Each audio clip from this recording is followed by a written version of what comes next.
Hello, Seka. What's up, Russian Seka? How you doing? Yes, I have heard of British Seka's theories. I am not a fan. To be honest, he triggers me too. Would you care for a spot of tea? Don't drink that crap. Here, have someone's Mantis wine. My man! Osmanthus wine? Ooh. Like, Zhongli knows where it's at. Yes. We don't want hanging out with people that drink tea. Oh, hello, Seka. Have you not heard?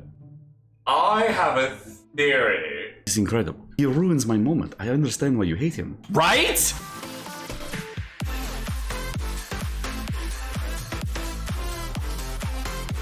Today we're going to talk about something really complicated. So I put out a couple videos already about elemental mastery and talked about how elemental mastery affects characters in different ways, and we've talked about what characters are affected by that for both Anemo and electric characters. If you haven't seen that video, link to that video in the description below, or click the link up there. The other thing with these characters is there is a second damage modifier on Anemo characters. The second damage modifier on the Anemo characters is what's called elemental damage modifiers for increased or additional elemental damage. Now this modifier, as you can see on Sucrose, is an extra 83% elemental damage. This is the swirled elemental damage effect that you see at times when using Sucrose and infusing an element. This is also seen on the elements for Venti when he does his additional elemental damage, which is very different than using the swirl damage, and is also the same as Anemo Traveler on Anemo Traveler's ultimate for the additional elemental damage. Now these are completely separate from swirl damage and do not equate to the same thing. For just a normal swirl ability, you can see when you do the swirl damage, the second thing will pop up. But ignore the little hundreds at the bottom. Those are essentially just this dude taking burning damage from the grass. That's all it is. So now what we're gonna do is infuse an element over here, and then we're gonna pop Sucrose's ultimate. And of course, he dodges out of it the exact second I do it. He'd completely negate my test. So we're gonna fuse this guy real quick, because the other guy sucks. Now you'll see two hits there.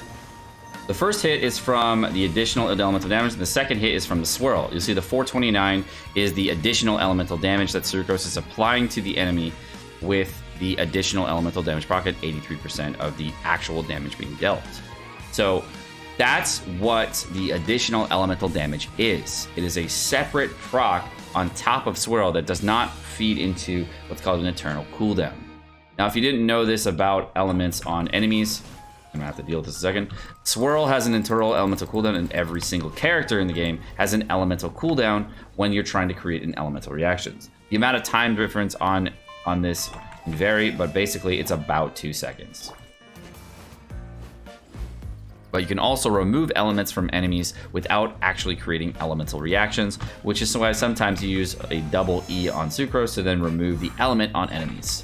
So if you wanted to then drop another elemental infusion, you have to do so in a different sequence. You'll see there again, proccing both.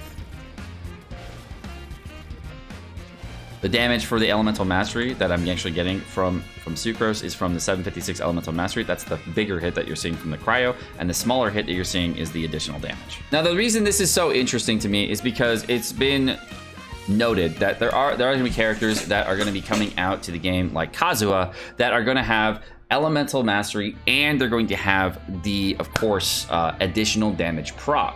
Now we don't know this for sure that Kazuha will have an additional damage proc, but if he does have one, what's very interesting about the additional damage procs that you'll see in the game is that since they don't share an internal cooldown with Whirl, you can proc these multiple times, so you can actually see multiple damage hits. To my knowledge, the way this works is that if you're using an additional damage proc on enemies, this additional damage proc that you deal is actually not based in elemental mastery. So because it's not based in elemental mastery, what will occur is that you will actually find out that you're going to need to improve this type of damage, which potentially Kazuha could have, because Sucrose, Venti, and Anemo Traveler have it. You may need to have a crit chance or crit damage build for Kazuha to improve that damage.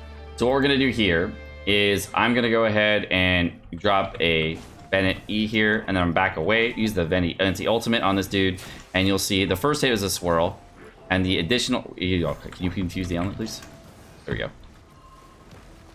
Now you'll see different elemental hits coming in with the small 332s, and then additional elemental damage proccing after the fact. So if you take other factors like a Venti ultimate here, and you put them inside this thing. Oh, got it. Okay. Can we infuse the element? No? We can't? Okay, can we infuse the element? No? Okay, just, okay. And ultimate inside the Bennett buff. Can we infuse the element? There we go. Now you'll notice anytime that this damage ticks on the enemy, it'll also crit. You can clearly see that the additional elemental damage that you're dealing is actually affected by, of course, your crit chance, your crit damage, and the additional damage procs, and of course your attack percentage. Because all of those things come into effect when additional damage procs come.